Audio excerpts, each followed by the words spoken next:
सिर्फ पीपल अकेला वृक्ष है जो 24 घंटे ऑक्सीजन छोड़ता है। उसके पास किसी भी समय रहे वो जीवनदायी है। कि सर्वाधिक लोग पागल पूर्णिमा की रात्रि को होते हैं, सर्वाधिक लोग बुद्धत्व को भी उपलब्ध पूर्णिमा की रात्रि को होते हैं। And a dead body can be preserved in a pyramid shaped grave. It will not in any way start stinking. It will remain fresh just as if it has died this very moment. Kirlian ने जीवित व्यक्तियों के चित्र लिए हैं, तो उन चित्रों में शरीर के आसपास ऊर्जा का वर्तुल, एनर्जी फील्ड चित्रों में आता है। हाई सेंसिटिविटी फोटोग्राफी में एक दिन ओशो ने मुझे थप्पड़ मारा, जो one of the central idea था मेरे जीवन का, पैसा पैसा, और मारा मुझे, बोला कि कम से कम उसी को दे दे जो कम से कम खाए, खर्च करे, खुश रहे, इस तरीके से कुड़ता तो ना रहे। नो डाउट इस वर्ल्ड के अंदर में ओशो उन चुनिंदा लोगों में से आते हैं जिन्होंने पूरी की पूरी जनरेशन दर जनरेशन आती चली गई, इसकी 90s की है, और आज तक एक तरफ नुसरत साहब, रफी साहब, और एक तरफ ये ओशो, जो हर पर्टिकुलर पॉपुलेशन में एक बहुत बड़ी तबके की गर्दन को पकड़े हुए हैं। लेकिन ये कह दिया जाए कि फिर वो तो जो व्यक्ति विशेष हैं उनकी सारी ही बातें बढ़िया हैं, जो कि हो रहा है, हमेशा होता रहेगा भी। हम बड़े मुश्किल से आइडिया से रिलेट कर पाते हैं, इसलिए हम लोग बोलते भी रहते हैं कि अरे हम तो आइडिया पे डिबंक कर रहे हैं, हम तो आइडिया पे नहीं कर रहे हैं। वो केवल इस बात को अपने आप को रिमाइंड कराने के लिए है कि पीपल हैव पावर। आचार्य प्रशांत का एग्जाम्पल ले लीजिए कि वो व्यक्ति, कोई भी व्यक्ति क्यों ना हो, हम सब स्पेक्ट्रम पे हैं, हम सब पीपल कंटेन मल्टीट्यूड्स, और कंटेक्स्ट का तड़का किसी भी बात में लगाए बगैर उसको ऑब्जेक्टिव रियलिटी बोल करके दुनिया में नहीं छोड़ा जा सकता। उसी पर्टिकुलर तर्ज पे आज इस बात को सेंट्रल आइडिया बनाते हुए कि नहीं भाई, लोग गलत हो सकते हैं। मैं चाहे ओशो के स्टेटमेंट से कितना ही अभिभूत रहता हूं, लेकिन कभी भी ये बात शायद ओशो के टीचिंग की पराकाष्ठा ही होगी कि अगर ये समझ लिया जाए कि कोई भी व्यक्ति हर वक्त हर कंटेक्स्ट में सही नहीं हो सकता, वरना तो वही होगा जो ओशो ने प्रेडिक्ट भी किया था। ओशो ने बोला था कि मेरा जाने के बाद मत बनाना मेरा रिलीजन वगैरह, लेकिन ये भी कह दिया था कि बनाएंगे जरूर, लोग रुकेंगे नहीं, क्योंकि ये आदमी की आइडेंटिटी का पार्ट बन जाता है। उसी तरीके से जो आचार्य प्रशांत के साथ होगा, जो किसी भी बाबा के साथ होगा, ये याद रखना बड़ा जरूरी है कि we all are right sometime, we all are wrong sometime. और आज वो पर्टिकुलर कंडीशंस, केसेस जब ओशो गलत थे और विज्ञान का इस्तेमाल करके वो अपनी किसी बात को लोगों तक पहुंचाना चाह रहे थे, तो हम दोबारा से एंकर लेंगे कि इस बात को और ज्यादा सुदृढ़ किया जा सके कि आप व्यक्ति को वहां पर न बैठाएं, और बैठाएं भी तो हमेशा इस बात से अवगत रहें कि वो व्यक्ति ही है, गलती करेगा। वो स्टेटमेंट के पीपल का पौधा हमेशा 24 घंटे ऑक्सीजन खींचता है, वही वाला आइडिया सुनते हैं जरा पहले ओशो को पूरा। पीपल अकेला वृक्ष है पूरी पृथ्वी की वनस्पतियों में। सारे वृक्ष इस अर्थ में पीपल से बिल्कुल भिन्न है। रात को वृक्षों के नीचे सोना या बैठना पीपल को छोड़कर खतरनाक है। दिन भर वृक्ष ऑक्सीजन छोड़ते हैं तो उनके पास होना जीवन के लिए हितकर है, और रात वृक्ष कार्बन डाइऑक्साइड छोड़ते हैं, उनके पास रहना खतरनाक है, वो जीवन को हानि पहुंचाते हैं। सिर्फ पीपल अकेला वृक्ष है जो 24 घंटे ऑक्सीजन छोड़ता है। उसके पास किसी भी समय रहे वो जीवनदायी है। तो जिन्होंने इतने वृक्षों के बीच पीपल को अचानक पूजा के लिए चुन लिया होगा, किसी अनुग्रह के भाव के कारण। और बुद्ध का इस वृक्ष के नीचे बैठकर बोधि को उपलब्ध होना सिर्फ संयोग नहीं है, ये भी चुनाव है। इस वृक्ष के नीचे बैठकर ध्यान करना एक वैज्ञानिक प्रक्रिया का हिस्सा है। इस जगत में जिन्होंने अनुग्रह की किरणें खोजनी चाहिए, उन्हें कण कण से वो किरणें मिलती हुई मालूम पड़ी। जहां से भी अनुग्रह का संबंध जुड़ जाता है, हमने उसी जगह को देवता कहा है। देवता का अर्थ है जिसने हमें दिया ही है और हमसे लिया नहीं। देवता का अर्थ है जिससे हमें मिला ही है, सदा मिलता रहा है, नहीं मांगा है तो भी मिलता रहा है, हमने धन्यवाद नहीं दिया तो भी मिलता रहा है। पीपल जो पोस्ट वाला पार्ट है वो वीडियो का, उसको कभी और डिस्कस करेंगे कि हमें मिल देवता किसको कहते हैं। पहला वाला पार्ट कि अगर एक पेड़ को हम एक पदवी देना चाह रहे हैं, ये पेड़ बाकियों से भिन्न है। क्यों? क्योंकि ये 24 घंटे ऑक्सीजन देता है। ये बाकी तो 12 घंटे दे रहे हैं ऑक्सीजन, 12 घंटे CO2 देते हैं। ये पेड़ 24 घंटे देता है, तो इसकी वैल्यू बाकी पेड़ों से ज्यादा है। यहाँ आपको कुछ ऐसा मिलने की संभावना ज्यादा है जो शायद बाकी पेड़ों से न मिले। ये बात गाय के लिए भी कही जाती है कि गाय जो है ऑक्सीजन ही लेती है, ऑक्सीजन ही देती है, क्योंकि ऑक्सीजन हमारे लिए जरूरी है ना। तो कहीं ना कहीं लोगों के विचार में ये बात परमानेंट रूप से जाने की कोशिश करती है कि अरे ये तो बाकियों से अलग है। मगर अगर कोई चीज जो ले रही है वही दे रही है तो फिर वो कर क्यों रही, उसका तो करना व्यर्थ हो गया। इसकी अगर हम थोड़ी सी असल वैज्ञानिक दृष्टिकोण में अगर जाएं, वैसे ओशो ने बोला कि वैज्ञानिक दृष्टिकोण बता रहे हैं वो, तो वो ये डायरेक्शन होगी कि हम इसको प्रकाश संश्लेषण कहते हैं, फोटोसिंथेसिस कहते हैं। और फोटोसिंथेसिस को 6ठी से 8वीं कक्षा में पढ़ा दिया जाता है कि आप इसको अल्टीमेटली 2 भागों में विभाजित कर दीजिए। एक भाग आपका हो जाएगा लाइट रिएक्शन और दूसरा हो जाएगा डार्क रिएक्शन। और डार्क रिएक्शन का बाद में नाम चेंज कर दिया गया था क्योंकि उससे ऐसा छलावा पैदा होता था कि मानो लोगों को लग रहा है कि ये वाली रिएक्शन तो केवल रात को ही होगी या डार्क में ही होगी। तो क्या इसका ये मतलब है कि धरती के ऊपर वो जगह जहां पर 6 महीने दिन 6 महीने रात रहती है, वहां पर किस तरीके से पौधे प्रकाश संश्लेषण करेंगे, किस तरीके से फोटोसिंथेसिस करेंगे? तो उसको नाम को बदल दिया गया और कह दिया गया कि डार्क की जरूरत नहीं है लेकिन लाइट की भी जरूरत नहीं है, तो हम इसका नाम डार्क रिएक्शन से बदल करके लाइट इंडिपेंडेंट रिएक्शन रख देते हैं। और दूसरा छलावा जो लोगों को शायद ये लग सकता है कि जैसे पेड़ ने CO2 ली और ऑक्सीजन छोड़ दी, तो शायद पेड़ ने उसमें से कार्बन को ले लिया और ऑक्सीजन को फेंक दिया बाहर। या फिर इंसान जब ऑक्सीजन लेता है और CO2 छोड़ता है तो इंसान ने ऑक्सीजन ली और उस ऑक्सीजन के ऊपर कार्बन चिपकाया और बाहर की तरफ फेंक दिया। विच इज नॉट ट्रू, क्योंकि हमने बहुत सटीक तरीके से एक्सपेरिमेंट किया और हमने बताया कि 100% ऑफ द टाइम जो प्रकाश संश्लेषण की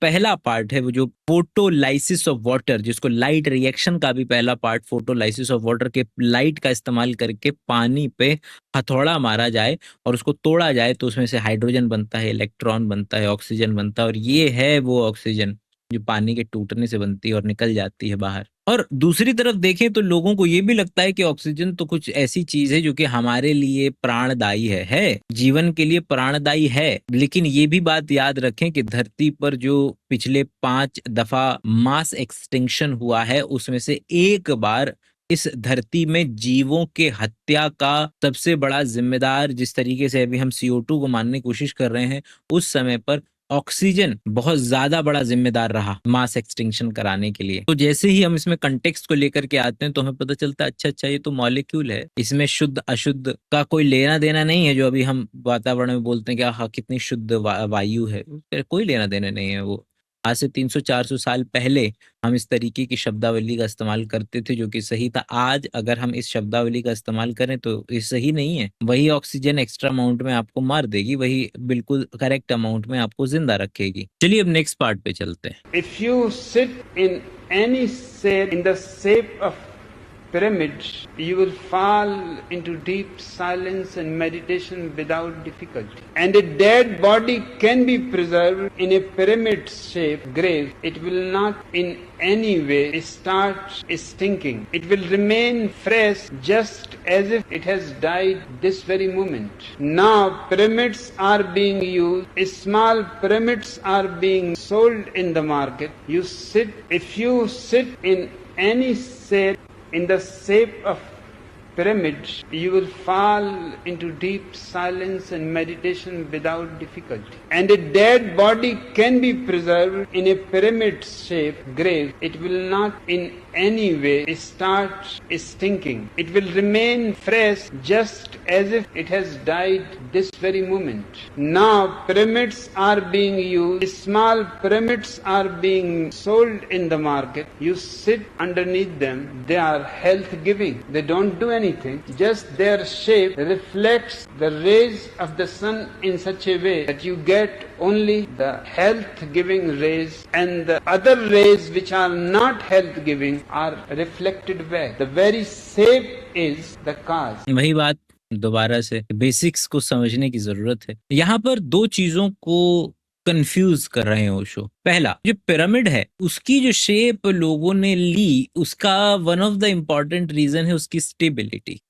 अब इससे ज्यादा बड़ा प्रूफ क्या चाहिए कि अभी तक अवेलेबल है। उसके बाद भी अगर बात की जाए तो मैथमेटिकली भी अच्छा स्टेबल स्ट्रक्चर 3D में कंसिडर किया जाएगा पैरामेडिकल। अब वहाँ मम्मीज भी मिलती हैं और इतने सालों से मिल रही हैं, लेकिन मम्मीज के मम्मीफिकेशन का प्रोसेस है जो कि उन्हें इतने लंबे समय तक ऐसी स्थिति में रख पाया कि आप उन्हें कुछ सालों के, कुछ हजारों सालों के बाद भी एटलीस्ट देख सकें। अब इन दोनों चीजों को अगर कोई व्यक्ति मिला देगा कि एक तरफ उसने ये ले लिया, इस कॉन्सेप्ट को ले लिया कि भाई देखिए मम्मी, पिरामिड के अंदर में तो मम्मी मिलती है, ज्यादा समय तक एक एग्जिस्टिंग कंडीशन में रह पा रही हैं, उनका डिकम्पोजिशन नहीं हुआ है, तो जरूर कुछ इसके शेप से उसका लेना देना हो सकता है। क्योंकि जैसे ही आप कह रहे हैं कि इस सन से कुछ ऐसी रेज आ रही हैं जो कि जो लाइफ गिविंग है वही आप तक पहुंचती हैं, और जो नहीं है वो रिफ्लेक्ट बैक हो जाती हैं। तो फिर तो धरती का शेप पिरामिडिकल होता तो ज्यादा अच्छा होता अगर यही बात थी तो। ऊपर वाले ने जब बनाया इसको, लेकिन हमको मालूम है कि धरती का स्ट्रक्चर गोल इसलिए नहीं है कि किसी ने उसे बनाया है, बल्कि उसमें चारों तरफ से जब इक्वल अमाउंट ऑफ फोर्स लगेगी तो उसका स्ट्रक्चर वैसा सा बन ही जाएगा जैसा कि वो है। तो केवल और केवल दो चीजों को मिला देना, दोनों एक दूसरे के साथ कोरिलेट जरूर कर रही हैं कि पिरामिड, उसकी शेप, मम्मीज जो कि लंबे समय तक मिल जाती हैं,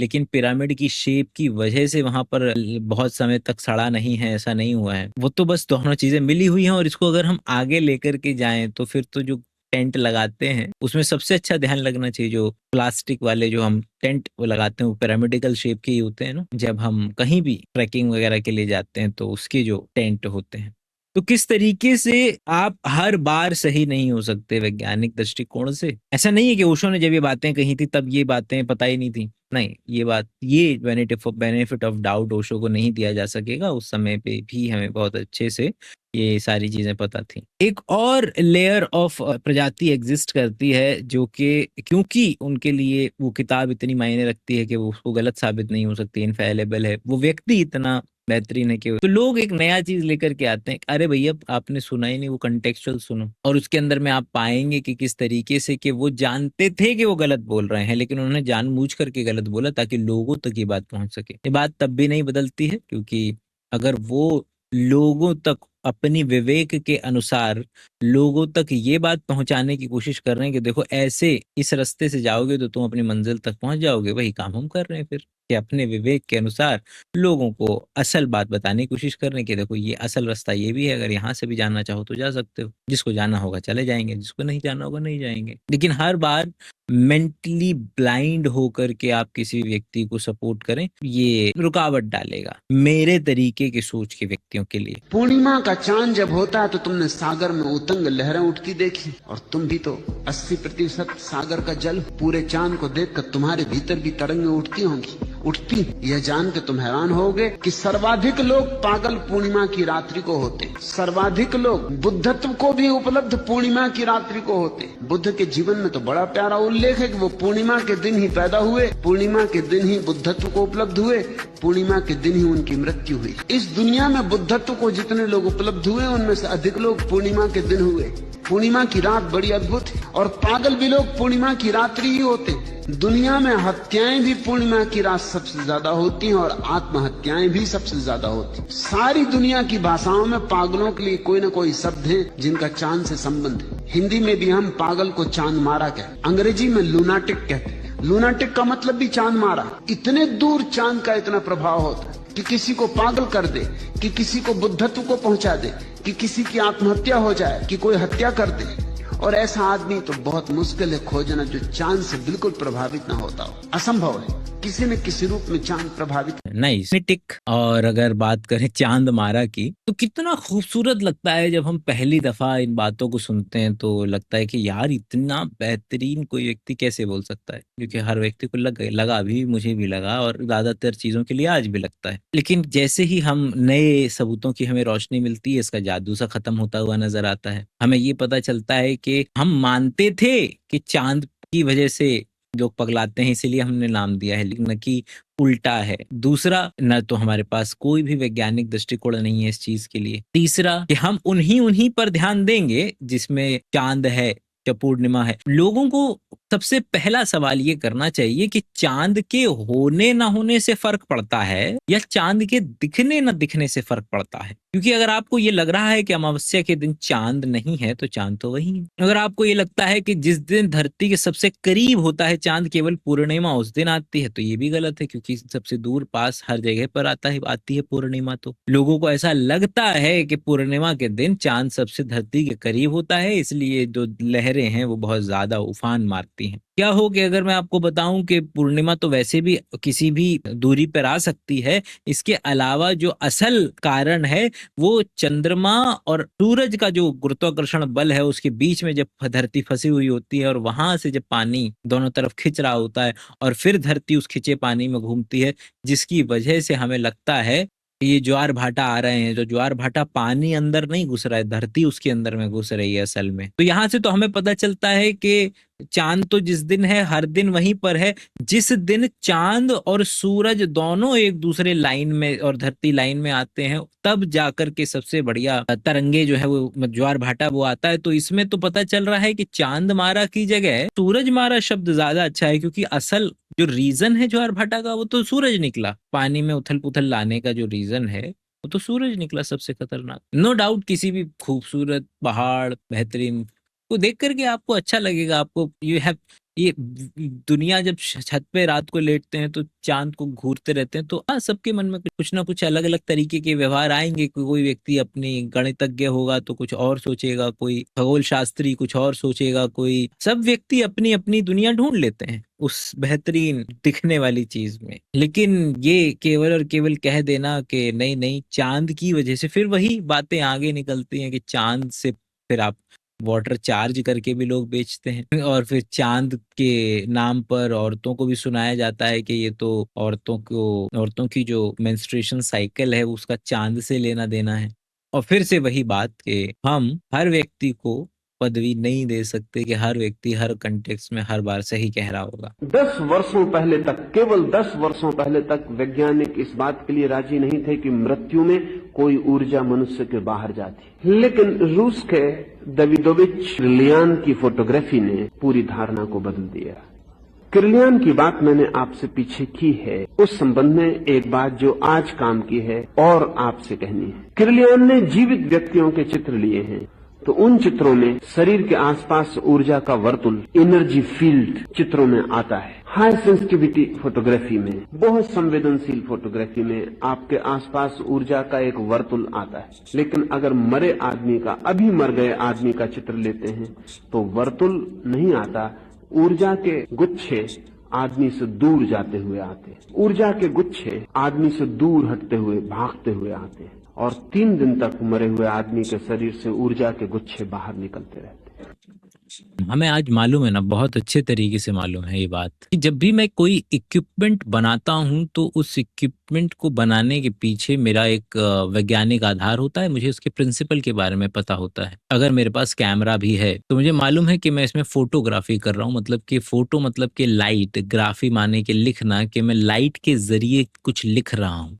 मेरे फोटो के अंदर जो पुराना वाला था उसके अंदर में आपके पास एक ऐसा पेपर होता था जो कि फोटो सेंसिटिव है। लाइट उस पे जहां जहां लगती थी वो वहां वहां पर अपना शेप मॉलिक्यूल का चेंज कर लिया करता था, जिसकी वजह से हमको उसका प्रिंट पता चलता था। वो कैमरा शटर थोड़ी देर के लिए खुलता था, 1 सेकंड के लिए, उसने उतने में वो लाइट लेता था, लाइट उस पर चिपकती थी और वो अपना शटर बंद कर लेता था। तो हमें पता है कि हमने क्या डिजाइन किया है, हमें ये पता है कि हमने लेंस क्यों लगाया है, हमने शटर क्यों लगाया है, हमने अपर्चर क्यों लगाया है, हमने वो फोटो सेंसिटिव पेपर क्यों लगाया है, कितने सेकंड के लिए मैंने लाइट खींची और सामने से जो लाइट आ रही है वो क्या है, वो इलेक्ट्रोमैग्नेटिक स्पेक्ट्रम का क्या पार्ट है। क्योंकि इसी ही को जब मैंने आगे बढ़ाना चाहा, मैंने देखना चाहा कि भाई ऐसी भी तो लाइट होती है जो व्यक्ति के शरीर में से पार कर जाती है, लेकिन जो डेंस वाली चीजें होती हैं उनसे उतना पार नहीं कर पाती है। तो फिर एक्सरे का जन्म हुआ, जिसके अंदर में एक्सरे जब जा रहा है, हमें पता है कि हम इलेक्ट्रोमैग्नेटिक स्पेक्ट्रम के एक्सरे का इस्तेमाल कर रहे हैं, जो जिस तरीके से कोई पर्टिकुलर अगर नॉर्मल लाइट पार नहीं पा पाती है लेकिन आपका एक्सरे पार पा जाती है, और डिपेंडिंग अपॉन के किस तरीके के टिश्यू से गुजर रही है हमें उसके बारे में पता चलता है। वो पेपर में हमने क्या चीज ली हमें वो भी पता चलता है। हर बार जब भी मेरे पास कोई इक्विपमेंट है मुझे उसके प्रिंसिपल्स के बारे में चीजों का मालूमात है। वो टेलीस्कोप है, वो एक्सरे के लिए है। उसी तरीके से किसी भी शब्द के आगे हाई सेंसिटिविटी फोटोग्राफी लगा देने से वो कुछ नई जानकारी नहीं मिल रही है हमें वहां पर। अगर हमारे पास इसी में इंफ्रारेड कैमरा होता तो वो तो है, क्योंकि हम सभी मैमल हैं, अपने तापमान को 37 डिग्री पर मेंटेन करते हैं, गर्म नजर आएंगे और जो व्यक्ति है वो ठंडा नजर आएगा मरने के बाद। और हम कहते भी तो हैं कि व्यक्ति ठंडा पड़ गया है, तब भी कोई भी ये बात अच्छे से प्रूव हो जाएगी उनकी नजर से। लेकिन यहाँ तो अलग चीज है, ऑरा की बात हो रही है। ऐसा नहीं है कि ये जानकारी पहले नहीं थी, अभी थी कि उनको नहीं थी, जिसकी वजह से ये हमें मौका मिलता है इस बात को समझने का कि अंधा नहीं बनना है किसी भी चीज को मानने के लिए। हम चीजें, जिंदगी इतनी खूबसूरत है कि हम चीजों को बगैर इस तरीके की एक्सप्लेनेशन या बेहतर एक्सप्लेनेशन हम उसे दे सकते हैं और उससे भी चीजों को समझ सकते हैं। ये जान के तुम हैरान होगे, व्यक्ति अलग इंद्रिय से मरता है। किसी की मौत आंख से होती तो आंख खुली रह जाती, उससे उड़। किसी की मृत्यु से होती, किसी को से होती, वो खुला रह जाता। अधिक लोगों की इंद्रिय से होती, क्योंकि अधिक लोग जीवन में जन्मेंद्रिय के आसपास ही भटकते रहते हैं, उसके ऊपर नहीं जा पाते। यानी जिस इंद्रिय के पास जी गई है उसी इंद्रिय से मौत होगी। औपचारिक रूप से ले जाते हैं किसी को तो उसकी कपाल क्रिया करते हैं, उसका वो सिर्फ प्रतीक है। समाधिस्थ व्यक्ति की मृत्यु उस तरह होती है। समाधिस्थ व्यक्ति की मृत्यु सहस्त्रार से होती है। सबसे नीचा द्वार, जैसे कोई अपने घंटी में से प्रवेश करके बाहर निकले रह जाती।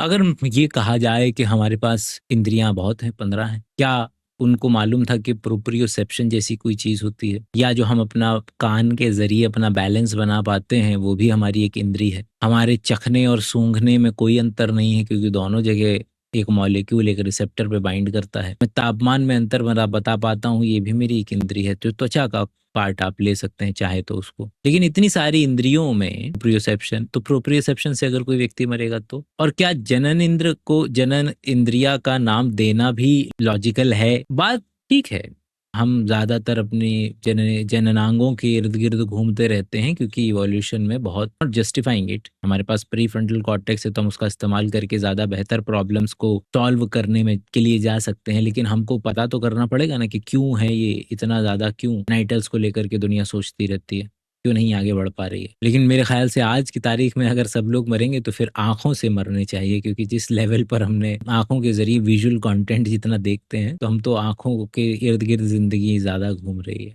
बट अगेन वही वाली बात घुमा फिरा करके सेम फंडामेंटल पॉइंट कि किस तरीके से पदवी पर बिठाने से कोई कुछ ज्यादा हासिल नहीं होगा। खुद हमें अपने कंटेक्स्ट में किसी पर्टिकुलर चीज को लगा करके देखना पड़ेगा और हम क्या चाहते हैं वो मैटर करता है। जैसे कि ओशो की ये बात के पैसे को लेकर के या उसको लेकर के कभी कभी उन्होंने अपने अलग अलग डिस्कोर्सेज में कहा, ये अच्छी बात है क्या नाम है ओशो की, कि वो कभी एक बात कहते हैं तो कभी किसी दूसरी मीटिंग में उसके ऑपोजिट बात बोल देते हैं। वो बहुत अच्छा लगता है मुझे, जो इस बात का परिचायक है कि आप लकीर के फकीर नहीं है, कि आपको पता है कि चीजें बदलती हैं, थिंग्स आर डायनेमिक्स, कंटेक्स्ट के अनुसार, चीजों के अनुसार कौन बैठा है सामने उसको क्या चीजें बतानी चाहिए, थिंग्स में डिफर। तो दैट आई लाइक अबाउट। तकरीबन 10 साल पहले की बात होगी जब मैंने पहली दफा शायद ओशो को उठा करके देखा होगा, 10-15 साल पहले। तो फिर हमें बताया कि अपनी माँ को, बड़ी माँ को क्या पढ़ रहे हो, उन्होंने पूछा, मैंने कहा ओशो को। तो अचानक से उनके जो एक्सप्रेशन थे वो क्या थे मैं बता नहीं सकता, लेकिन